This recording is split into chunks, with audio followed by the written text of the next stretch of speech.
Na verdade, a notícia da mudança no formato de cobrança da multa, ela também não é tão nova. Por quê? Porque no dia 13 de outubro de 2025, né, há pouco mais de 2 meses, foi publicado a resolução número 183 do Comitê Gestor do Simples Nacional. E eu lembro, pessoal, e aqui eu repito, tá? Eu volto a bater numa tecla que pode soar um pouco chata, mas eu já falei, né? Aquele meme do Rogério Ceni. Sou chato mesmo, não vou mudar, porque meu papel aqui é de ser o máximo transparente com vocês. Mas tenham muito cuidado com os tributaristas de ocasião, com as pessoas que aproveitam assuntos do hype para produzir conteúdos. Por que eu sempre faço esse alerta? Porque, pessoal, os temas da área tributária, eles são complexos. E quando você só vê uma notícia, quando você faz uma leitura superficial de uma lei, a leitura superficial de uma norma, e já vai orientar outras pessoas, já vai omitir opiniões técnicas que principalmente vão servir de base para a tomada de decisões, isso já gera dor de cabeça, isso pode trazer algum tipo de problema, tá? Então, o que é que acontece, pessoal? A resolução do comitê gestor, ela realmente disciplinou a questão da multa do PGDAS, a multa pelo atraso no encerramento do PGDAS. Só que esse assunto não era novo, por quê? Porque a Lei Complementar 214, do dia 16 de janeiro de 2025, a lei que tratou da primeira parte da regulamentação da reforma tributária, ela já tratava lá no seu artigo 516 das alterações na Lei Complementar 123 de 2006, que é a lei do Simples Nacional. Então já se falava, isso já estava explícito desde o dia 16 de janeiro. Então quem participou, por exemplo, de alguma aula minha, de alguma live minha sobre o Simples Nacional no início de 2025, já sabia sobre essa mudança. E digo mais, tá? Aqui nós estamos no artigo 516 da Lei Complementar, e eu vou descer com vocês aqui para a alteração que foi feita no artigo 38A da Lei Complementar, que versa sobre o PGDAS. E aqui, daqui a pouco eu entro em mais detalhes do PGDAS, eu vou trazer toda a explicação para vocês, mas eu já vou ler de imediato o que é que tem escrito aqui na Lei Complementar 214. Inciso 1º do artigo 38A diz o seguinte, de 2%, isso aqui ele está tratando sobre a multa, tá? Ao mês calendário ou fração, e aqui foi a mudança fundamental, tá? Ó. A partir do dia seguinte ao término do prazo originalmente fixado para a entrega da declaração. Essa foi a grande mudança. O lançamento da multa ocorre a partir do dia seguinte ao término do prazo originalmente fixado para a entrega da declaração. E essa multa, ela será incidente sobre o montante dos impostos e contribuições decorrentes das informações prestadas no sistema, ou seja, no PGDAS. E aqui nós temos uma multa que ela é limitada em 20% do valor dos tributos que estão sendo informados e que possui uma multa de caráter mínimo de R$ 50. E diz o seguinte, ó, para fins de aplicação da multa prevista no inciso 1º do caput, será considerado como termo inicial o dia seguinte ao término do prazo originalmente fixado para a entrega da declaração e como termo final a data da efetiva prestação, no caso de não prestação, da lavratura do auto de infração. Então vamos lá. Isso tudo aqui vai ser importante para a gente, tá? Obviamente, existem reduções com relação às multas, por não envio, por não encerramento do PGDAS dentro do prazo, tá? Beleza. Dito isso aqui, eu vou lá no artigo 544 só para mostrar para vocês o seguinte. O artigo 544 da Lei Complementar 214, ele trata sobre os prazos em que os artigos começam a produzir efeitos, tá?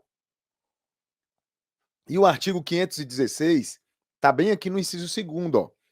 A partir de 1º de janeiro de 2025, em relação aos artigos 35, 58 e o 516 está aqui. O que é que isso significa? Que a lei complementar já trazia a possibilidade da cobrança dessa multa desde o dia 16 de janeiro de 2025 produzindo efeitos já a partir de 1º de janeiro de 2025, certo? Não da multa do PG10, que a multa do PG10 é até mais antiga. Eu estou falando dessa alteração que houve na multa do PG10, que eu vou explicar em detalhes para vocês. Então, esse é o ponto-chave, tá, pessoal? Esse é o ponto-chave. Já poderia produzir efeitos desde 1º de janeiro de 2025. No entanto, a resolução do comitê gestor, que regulamentou aquilo que estava na Lei Complementar 214, foi publicada no dia 13 de outubro de 2025. E o comitê gestor ele tem competência para normatizar temas em se tratando de Simples Nacional.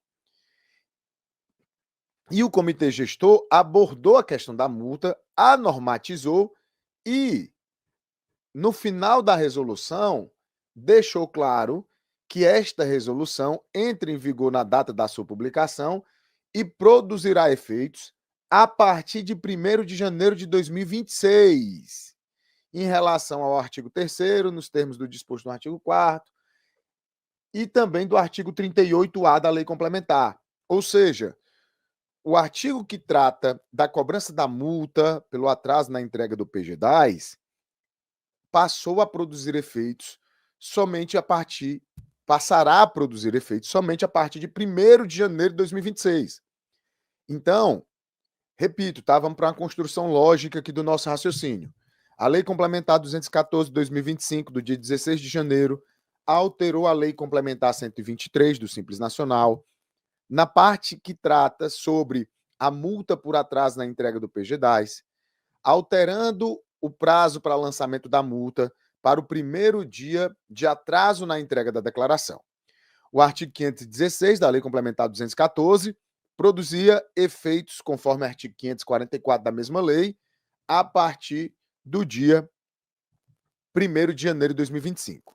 No entanto, o Comitê Gestor do Simples Nacional possui competência para disciplinar regras e temas relacionados ao Simples Nacional e, no dia 13 de outubro de 2025, publicou a resolução do Comitê Gestor número 183, que regulamentou parte das disposições trazidas na Lei Complementar 214, e dentre elas estava a questão da multa, e a resolução deixou claro que a parte que trata da multa, assim como a parte que trata da alteração no campo de incidência da Receita Bruta, né, na ampliação da Receita Bruta do Simples, passariam a produzir efeitos somente a partir de 1º de janeiro de 2026, tá? Então, é isso que nós temos. A partir de 1º de janeiro de 2026, ou seja, daqui a 20 dias, nós temos a produção de efeitos da resolução do Comitê Gestor número 183. E aqui, pessoal, eu quero trazer vocês para dentro do Perguntas e Respostas do Simples Nacional para poder deixar bem fácil de entender o que é que realmente mudou, tá? Primeira coisa, dentro de uma construção lógica, que é o que nós estamos fazendo aqui, para que você compreenda perfeitamente a mudança, é entendermos o que é o PG10D, né? O PG10D é o Programa Gerador do Documento de Arrecadação do Simples Nacional e ele tem esse D de declaratório. Declaratório. Por quê? Porque as informações prestadas no PG10 têm caráter declaratório, constituindo confissão de dívida e instrumento hábil e suficiente para a exigência dos tributos e contribuições que não tenham sido recolhidos resultantes das informações nele prestadas. Portanto, essa declaração, esse instrumento declaratório, ele constitui uma confissão de dívida. Então, você possui um prazo para fazer o encerramento dessa escrituração, dessa declaração, e se você não fizer, você contribuinte, tá? Você profissional da contabilidade, você está agindo em nome do contribuinte, tá? Quando você faz o encerramento do PG10.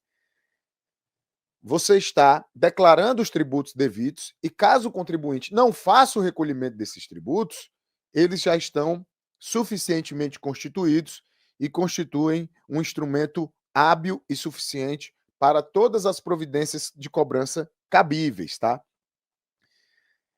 E aqui eu quero trazer vocês para a pergunta 6.4 do Perguntas e Respostas do Simples Nacional, que trata o seguinte, ó, qual é o prazo para efetuar e transmitir as apurações mensalmente no PGDAS?